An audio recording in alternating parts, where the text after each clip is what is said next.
There's a method buried inside CS2's trade-up system that specific groups have been quietly exploiting to print money.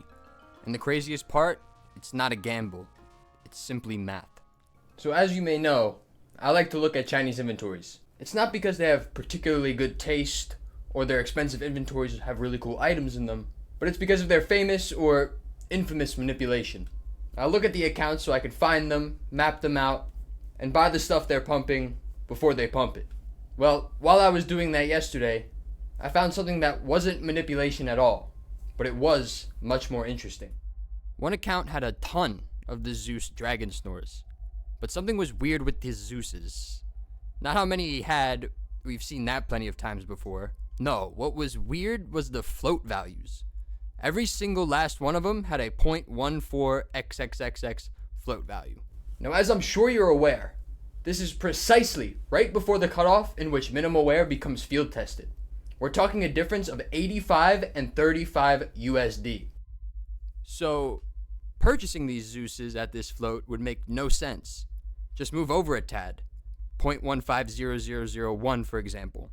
You could buy 2 Zeuses for the price of 1. Compensate with a slightly lower float, minimal wear Zeus, like 0.142. Those don't command overpay. And you get 3 Zeuses for the price of 2. So it couldn't be that he was using them as trade-up inputs. Also, to that point, a 1.4999 Zeus only gets you a minimal wear Be the Monster. It doesn't trade up to anything special, especially when you take into account that the Zeus is $85 and the Be the Monster $500.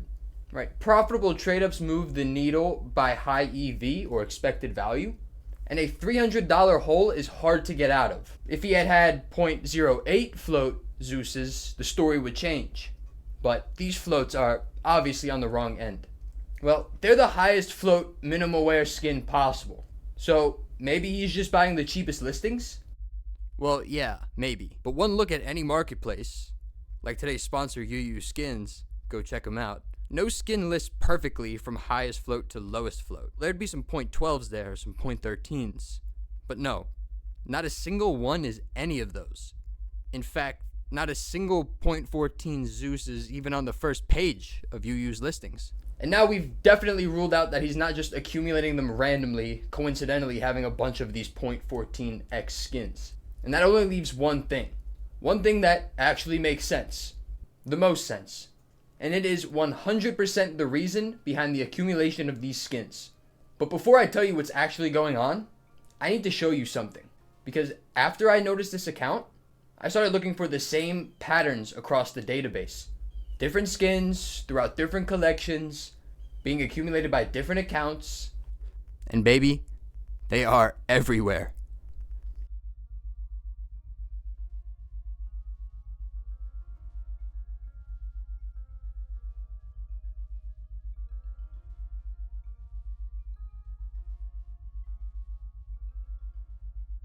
Account after account, skin after skin, these same weird edge case floats that always sit right at the boundary.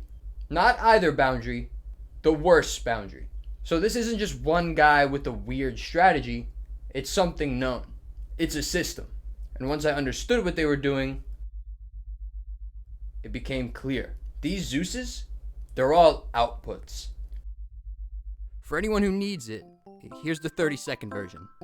You put 10 skins in, you get 1 skin out, 1 rarity tier higher, and from the collection of your inputs. The float of your output, which is a more specific way to denote your condition, is calculated from the average float of all your inputs and applied to your output. You don't have to know how it works, but it works the same way every time. It's an equation and it's predictable. And because of that, it can be exploited. When you're using trade-up fillers, you're trying to make your inputs have an average such that your output is in the wear in which you want. Well, when you use edge cases like this 0.14 Zeus, a new opportunity opens up. Generally, trading up with minimal wear skins will only get you a minimal wear skin or lower, and that pattern repeats across the board.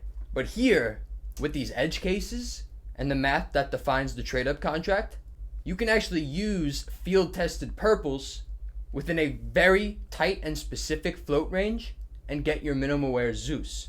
The 0.149 is the highest you can get while still being minimal wear, which of course gives them the most breathing room, which is why you see the most results in that range. And if you look at the inputs you need, you see exactly why he has so many of these Zeuses in this specific wear. The AUG, under 0.1594. The dualies, 0.1537. Field-tested skins, that cost $4, mind you, producing minimal wear outputs. That means 10 of them cost $50 max, and you can get an $80 Zeus. 30 free dollars, a gap in the market. Now there's also the Op Krakow that you can receive from this trade up. That's about $50, and it's a 50-50 shot. So let's do the math. 50% chance of $85, 50% chance of $50. That's an expected value of $67.50 against an input cost of around $40 to $50, which means if you do these trade ups in mass, you net on average $18 per trade up. But even if you get the Up Krakow, you don't lose anything, and you can try again. Well, shit. There you go. So while we thought people were accumulating within Ascent, Boreal, and Radiant because we thought they may be discontinued after a year, but now there's also this reason. And this one is concrete, it's executable, and it doesn't require any speculation. And this is where I ran the numbers and realized just how big this opportunity actually is. But here's the thing, that one specific trade up, it's already been found, and the inputs are priced in accordingly. If you go to a marketplace right now and you look for any AUGs under that threshold, well, they're going to be $8 to match that Zeus's $80 price point. So that gap is closed, but is there a pattern that we can use to find the next one? Well, yes, and I found it. Under the current trade-up rules, all inputs either get bigger or stay the same when calculating the output float. But when your inputs have a larger float range than your output, say your inputs are 0 to 1 and your output is 0 to 0.5, well then your floats compress to fit the new, smaller range. That compression is where exploits live. So if your output is 0 to 0.5, anything with a bigger range, 0 to 0.6, 0 to 0.55, 0 to 0.9, these will all work as inputs. 0 to 0.25, another 0 to 0.5, those won't work. The best inputs, of course, are going to be 0 to 1, because they compress the most. Now, of course, it's not limited to this, but this is a playbook. You first start with your output that you want. In order for these weird cases to work, you're going to need a gun that is not 0 to 1 float range, so anything else works. 0 to 0.9, 0 to 0.99, 0 to 0.95. All works. And here's the double whammy. A 0 to 1, they can't be taken advantage of as an output here, because there's no skins with a range higher than 0 to 1. But also, since their range is the largest, well, it's the most valuable, because it can be applied to the most inputs. Nothing compresses into them, and they compress into everything. So they have no incoming supply from this exploit, and they have the most outgoing supply because of this exploit, which lowers supply across the board, raises price that way, but also makes it that much easier to manipulate. There is a verified method to find profitable trade-ups in CS2 now. So if this method works, why aren't people doing it? Well, some people are, they just don't want you to know about it. The Chinese groups use advanced bots, scooping up listings before you can even see them. And I think there's a reason beyond speed. When you set a buy order on CS Float, the numbers are public. Everyone can see the float ranges in which you're targeting.